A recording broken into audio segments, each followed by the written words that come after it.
in everyday conversations in study abroad gives students the opportunity to develop interactional resources, such as things that they can bring to bear to engage in turn-taking, repair, negotiating their identities in conversation, as well an interactional resource, you could call it that.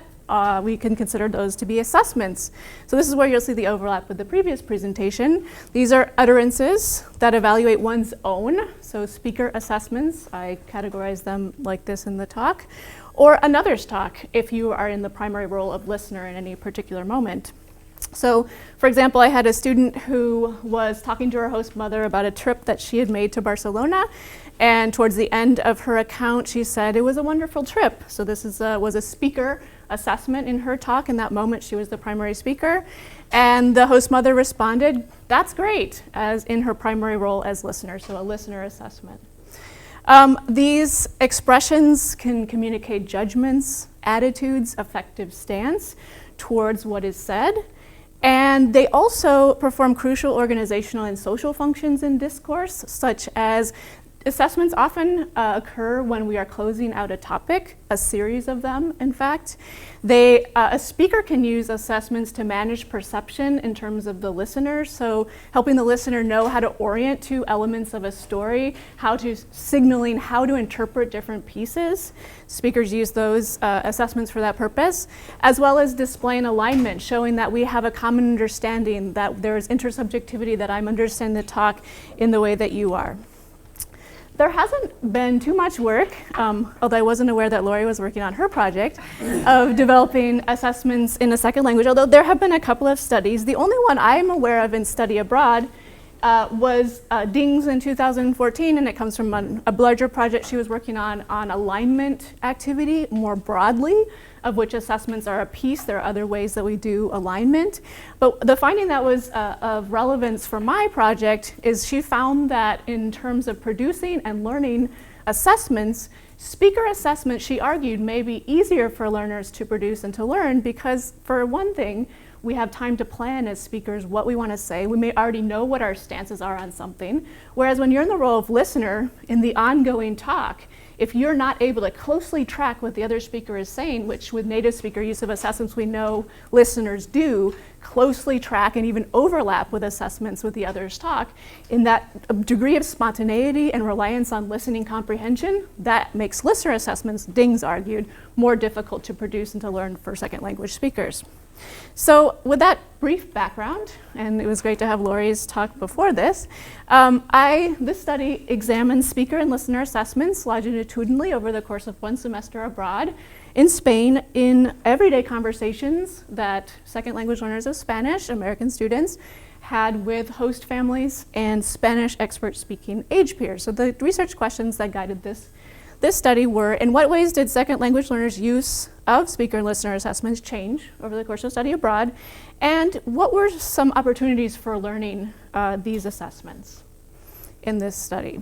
The participants were 6 undergraduate students from a large Midwestern university, 4 females, 2 males.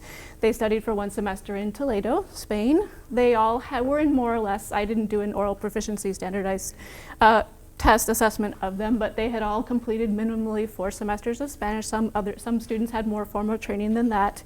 All students chose to live with a host family, and they were the only student with their host family. They all took sheltered language and culture classes at a program at I call it the Toledo Institute.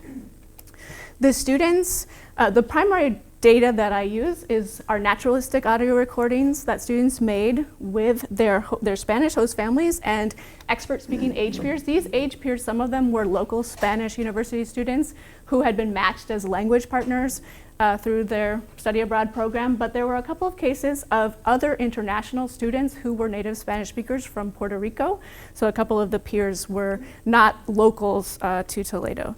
Each student made a total of 8 recordings, each of which was 30 minutes long at regular intervals over the course of the semester, alternating the person with whom they recorded. So first with the host family, then with the age peer, then with the host family, and so forth. Each student then had a total of 4 hours, and the whole corpus for the 6 students is 24 hours total, 48 conversations. The students also completed a weekly language learning journal over the course of the semester for 11 weeks of the semester, and they all did a one-on-one interview with me at the very end. So I transcribed and analyzed the audio recordings and identified speaker and listener assessments in the discourse. I'll talk here about the frequency over time, sequential position, syntactic structure, briefly, and lexical content. I also looked at the native speakers, the interlocutors of the students, their use of assessments. I won't talk about those here. So the students only, I found 1,286 total assessments, most of which were speaker assessments, 1,031, and a smaller portion were listener assessments, 255. And I also looked at the journal interviews to discover their own views on learning. So first of all, in terms of frequency of speaker assessments, and this is just the count, you have each different colored bar is one of the students, the 6 students, and then the large green bar is the total group. There was no pattern of change over time. This use of the frequency of speaker assessments varied according to how much students talked. So there was no increase over time or decrease. It was no particular pattern. However, with listener assessments, the same different bars are students, and then the large green bar is the whole group. There was, as you can see, some movement towards increase in use of listener assessments. The first time 1 in the beginning, there were 21, and in the whole group, and by the end, there were 38. And this same pattern of increase, although stronger in some students and weaker in others, was generalized in each individual student as well. And it was not just that it wasn't that they were doing necessarily more listening, and that's why they were doing more listener assessments. I found that in terms of relative frequency of listener responses, I looked at all their listener responses, like mm-hmm, uh-huh, see, yes, or yeah. And so listener assessments became more relatively frequent compared to other types of listener responses over the course of the semester. I looked at, since I had these 2 interlocutor groups, I divided out the assessments based on the peer group or host family. And so if we look, you show the times there with all the data for all students together. On the right-hand side, you can see that there's about 40% more both speaker and listener assessments used with the peers compared to the families. And this was true for all students in the data, except for one student in terms of her speaker assessment. She used more with her host family. So I thought, well, why could that be? And so here's my attempt at explaining that, a possible explanation.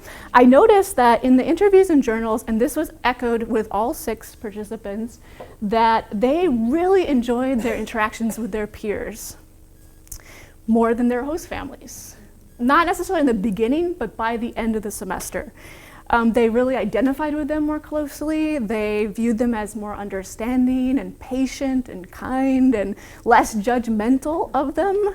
So to give you an example, this is one of the students. These are journal entries, so to contrast how she felt talking with her host family toward the end of the semester versus her age peer. This is a quote from her final interview, She said, "With my host mom, we spoke the most this semester, and it was good, but still sometimes I was like scared, and sometimes she'd get like frustrated. So I'd be like, okay. So then I would be way less willing I didn't want to speak to her because I just think she'd get frustrated. I get really nervous around her. She'd just make these noises like, or she'll be like, no me entiendes, you don't understand me, or stuff like that. Or when I'm like, ¿cómo? What? And she's like, in comparison, not all the students were so negative, but there was this same theme throughout all of the students' journals and interviews. In the second case, Chloe said about her peer, she knows my level of language. I can ask her anything, such as words I don't know, etc. It's very comfortable. There's no fear on my part that she'll make fun of me. It's more like speaking with a friend, and I don't have to worry as much when trying to communicate. So I think that perhaps the difference in relationships might help you explain the greater use of assessments with peers, in that when we produce an assessment, we make our judgments and attitudes and stances public, and then they're open for scrutiny by our interlocutors. So if we don't really feel comfortable, or we feel that we're going to be judged by them based on our opinions, we might be less willing to make those known. Moving on to the sequential placement in the discourse, I didn't find any changes over time in terms of where students placed speaker or listener assessments. However, so for speaker assessments, they use them for functions and in sequential places, positions where we've seen native speakers do so, and where native speakers in my study did so, throughout narratives as a mean to introduce story elements, conclude a topic or story. With listener assessments, however, I did find that in particular contexts where another type of listener response would have been used towards the beginning of the semester, and all of the students at the beginning used see, over and over again. Towards the end, they began to broaden their repertoire of listener responses to incorporate more listener assessments. So this is where you have an example on your handout. We'll look at 1 and 2 at this moment, excerpts 1 and 2. And this is Megan, one of my students, with her Puerto Rican age peer named Camila, I call her. And Camila had been talking about a trip to Madrid where her camera broke, so she couldn't take pictures. So in line 1, Camila is giving this account about her camera. It's my camera, I bought it in Madrid, it got damaged and I have to return it. So you'll see that Megan is in the primary role of listener in this excerpt. And so throughout, if you just look ahead a little bit, her only listener response is C with rising intonation, or C and C in 11, 18, and 20. So I'll go through this again. But so Megan says, yeah, and Camila says, and it's a problem. And this was originally in Spanish. I'm just going to go off the English translation. And so she does a speaker assessment there, Camila. We'll see what they say. I don't know what they'll tell me. And so we see a 9. There's a change of state token. Megan, oh, what's going on with your camera? So she clearly hadn't quite understood the prior talk there. So Camila kind of backtracks. Yeah, I bought it. Yeah. Camila, and it didn't even last a week, it got damaged, and I haven't been able to return to Madrid, and I don't know if the time's passed to return it, or I don't know what has happened. But anyway, Megan, yeah, it's a problem, yeah, and I'm gonna see what they say. So here she just is giving these acknowledgement or agreement tokens throughout. She doesn't necessarily express any empathy with her listener, she just is acknowledging the talk. And that was early on in the semester, that was at time 2. In time 6, so towards the end of the semester, another conversation, this is excerpt 2, Megan again with her age peer Camila, and there's a similar discourse context here, and if you want to just look ahead at the M's along where Megan is, you see that she does again this C, and then, but she is kind of expanding on her listener responses, these very brief expressions where you aren't taking the floor, you're just co-constructing the talk with the speaker to show your understanding, your empathy. So for example, in 10 and 11, she says, sí, claro, yo entiendo, I understand completely, yes, of course.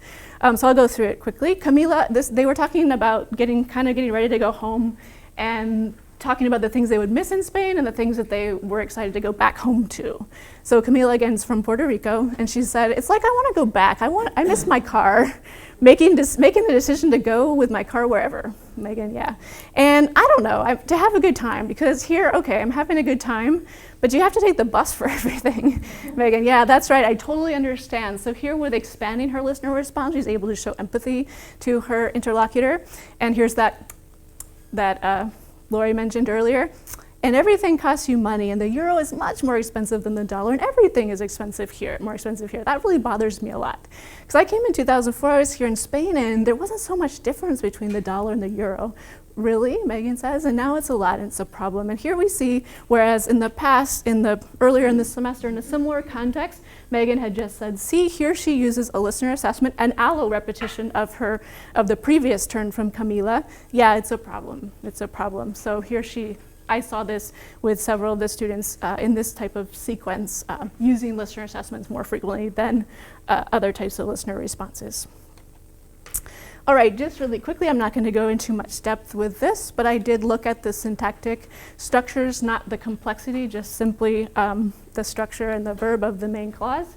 So with speaker assessments, And this goes a little bit to some of the questions that were brought up in Lori's presentation. I found that the relative frequency, so not the absolute frequency, of the two most common structures, which is overlaps with Lori's findings, the to be something, Barcelona is beautiful, for example, or I like something. These two structures were very frequent, early on especially, but they did decrease somewhat over time in all of the students, and they were accompanied by, in terms of relative frequency, an increase in other types of structures. So with estar, to be, está bien, especially some kind of routine phrases, routine expressions. It has, or verbs of emotion, I hate, or I feel something. These increase to a certain extent relative to other structures. With listener assessments, there was no pattern of changes over time, nor in the group as a whole, nor in an individual. But I did note that students had already had used this K structure, that's great, how great, only in the listener role. So they had already formed an association with the function or the role in conversation of particular syntactic structures. They never used the K, that's great structure as speaker assessment, only in listener assessments. And they all also increased, to a small extent, their repertoire of lexical items in both speaker and listener assessments. Towards the beginning of the semester, they tended to rely more on very broad adjectives such as good or bad or interesting, and they increased they varied a little bit more to adjectives that were more precise in their meanings. So for example, that's astute, or that's horrible, or that's crazy. Towards the end of the semester, that repertoire grew a bit. Moving to the second research question, participation in the conversation. This was a great environment to be exposed to listener and speaker assessments. Assessment activity is very common in everyday conversation, as well as for them to use it. So the students used assessments quite often.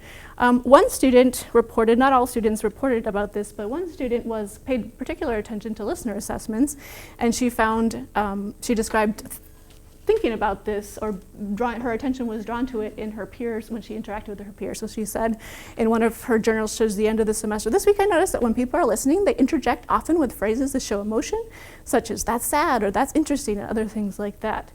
And in the following week, she said, my peer will often add to what I say or interject with, oh my God, and show me with her expressions that she's interested in what I have to say. So I really picked up on that, and then I would use that when I was talking to her.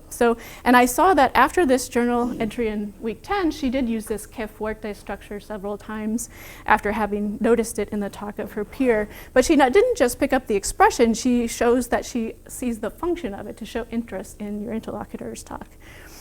Another student cited listening comprehension as important in being able to use listener assessments. So he said, when I arrived in Spain, I spent so much time deciphering the conversations that I'd have to think about what to say to react instead of just reacting.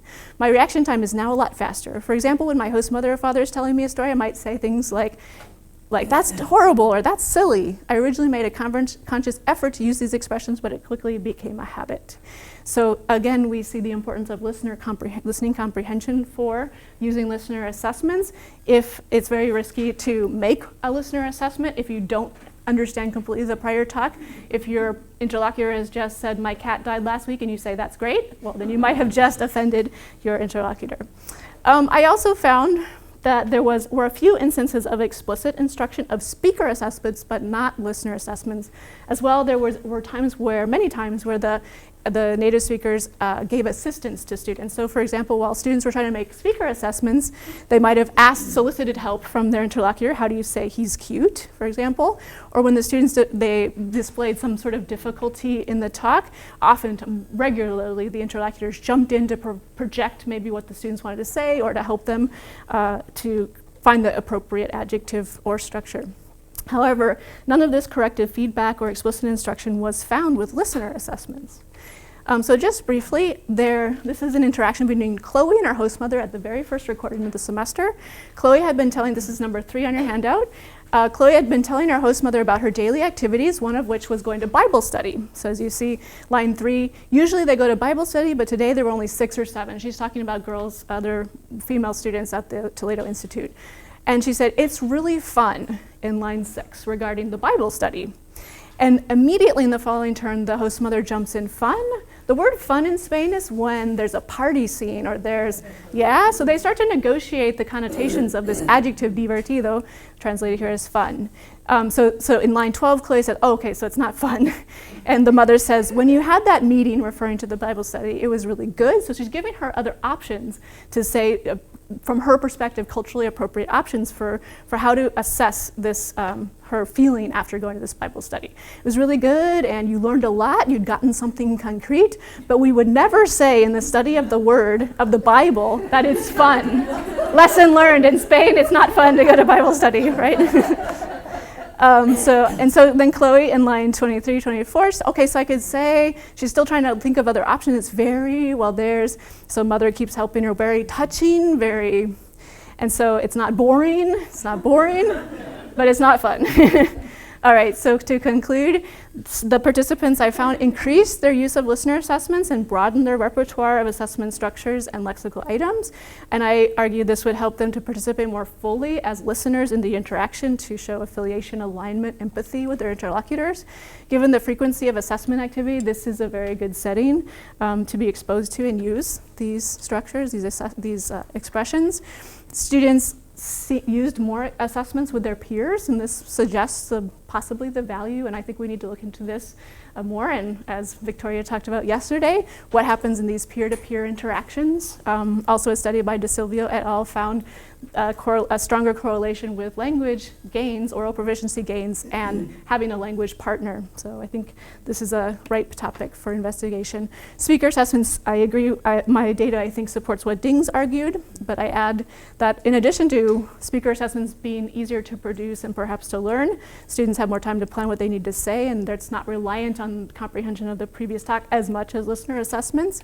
In addition, I found that there was no assistance given to students in terms of producing their listener assessments, probably because of that would have, obviously in the listener role, you're not taking the floor and your contributions are supporting to a greater extent the primary speaker in that moment. All right, thank you very much.